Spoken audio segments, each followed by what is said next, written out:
I'm not sure if you caught the twin 2-hour Trump campaign commercials on CCC PNN the last couple nights, but if y'all ain't good goddamn news for in my limitless largesse, I shall now convey the low points and the subterranean points of the idiocy on offer from the Democratic debates.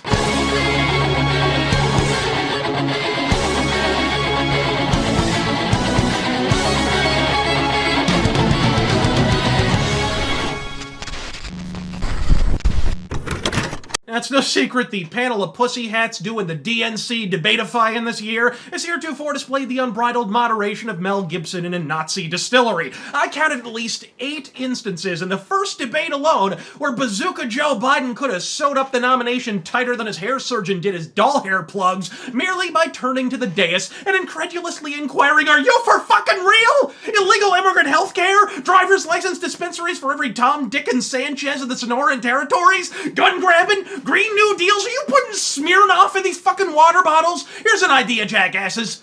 Jobs! And hey, here's another idea. More jobs! He still would have been worn like a leathery skin suit by T-Rump come 2020, but at least the average organic being might have had an ideological emissary going forward. With Biden oblivious to the opportunity, along with what town he's in, given that he's old enough to remember when wampum was the coin of the realm, it was up to upstart Tim Ryan to be the voice of at least marginal coherence. Now, in this discussion already tonight, we've talked about taking private health insurance away from union members in the industrial Midwest. We've talked about decriminalizing the border, and we've talked about giving free health care to undocumented workers when so many Americans are struggling to pay for their health care.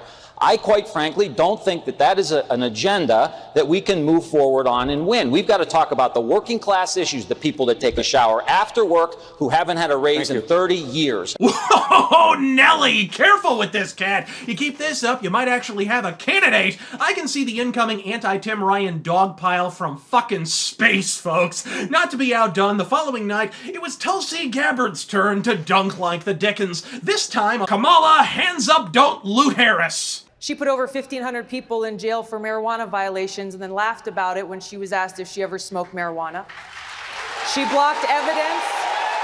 She blocked evidence that would have freed an innocent man from death row until the courts forced her to do so. She kept people in prison beyond their sentences to use them as cheap labor for the state of California. And she fought to keep cash bail system in place that impacts poor people in the worst kind of way. Thank you, Congresswoman. Senator Harris, your response?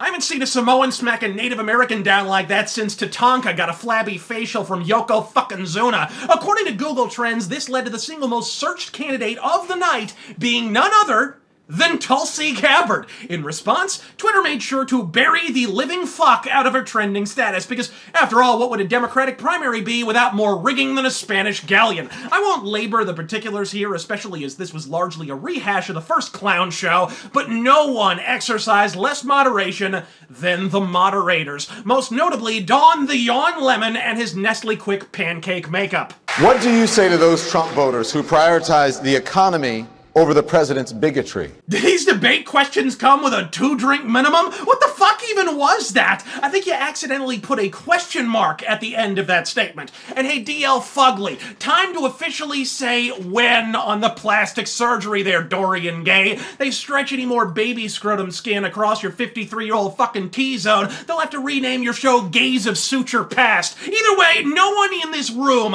questions the cause for CNN's subatomic ratings. When they weren't huffing Elizabeth Warren's headdress or putting Seinfeld jokes on the scrolling Chiron, they were pitching more softballs than Jenny fucking Finch. How are you going to combat the rise of white supremacy? President Trump is pursuing a re-election strategy based in part on racial division. Speaking of reparations, the majority of domestic terrorism cases this year have been motivated by white supremacy. CNN interviewing Democratic socialists is like a prostitute interviewing a porn star. Just scissor on the stage so we can go the fuck home already. Everything about this debate was emblematic of the state of the party at large. I mean, does anything scream modern DNC with more crystalline clarity like a mainstream corporate media cabal hosting a debate for what is ostensibly the party of the working man in a theater theater that looks like Liberace's living room. When we weren't listening to metaphysical asides on the nature of Trump's M. Bison dark psycho energy from Marianne Moonbeam, the nomination for the Party of the Disaffected Youth was being waged between the two old men from the Muppet Show and the bitch who blew Lewis and Clark.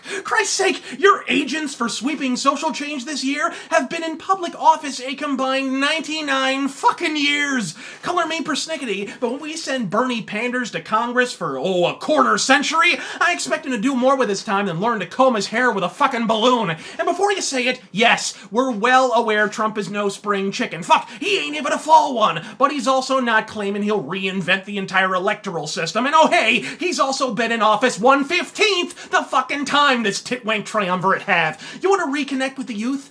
Maybe you'd be less obsessed with, say, the environment if you put forward a candidate that didn't remember when my neighborhood was a goddamn orange grove. Momentarily shelving the Bolshevik barbecue, this, ladies and gentlemen, is exactly what I meant over a year ago in my rant entitled The DNC's Suicide by Socialism, when I said that no matter how intense the infighting on the right side of the aisle between rhinos and actual people, the socialistic civil war on the left would make it look like a weenie roast. By paying lip service to socialism but never actually footing the fucking bill, Obama emboldened the most extreme elements of leftist discourse over his twin terms. And when the establishment game plan went up with the rest of the Clindenberg, those very same Pilsner Pinkos channeled their entitlement into the presumption that they would inherit the earth. Nowhere was this phenomenon more vividly realized than in the Young Burks post-election love-in in 2016, namely Cenk the Crank's 5-alarm fucking meltdown. Talk about how historically pathetic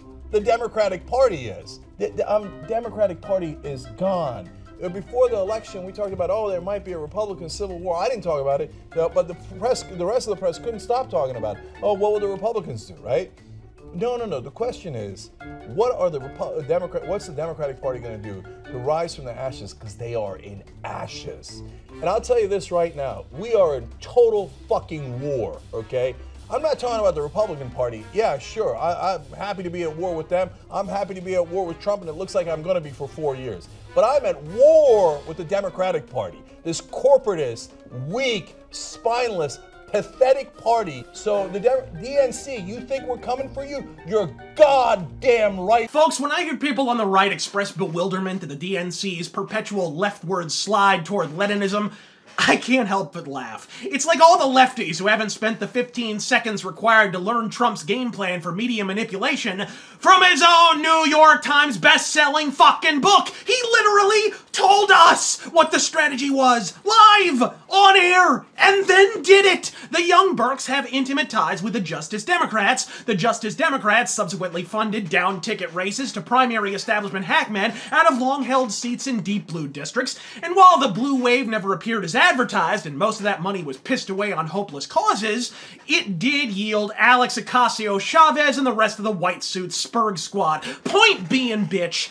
this is what happens when you reward virtue signaling, state-sponsored censorship, and compulsive playings of the race card in lieu of actual arguments. These two debates, right here, 10 twats on a stage and not a viable candidate in the fucking building. If you refuse to take a position, you'll be forced to part your pert buttocks and fucking assume one. I'm Razor Fist, God fucking speed. Where do we go from?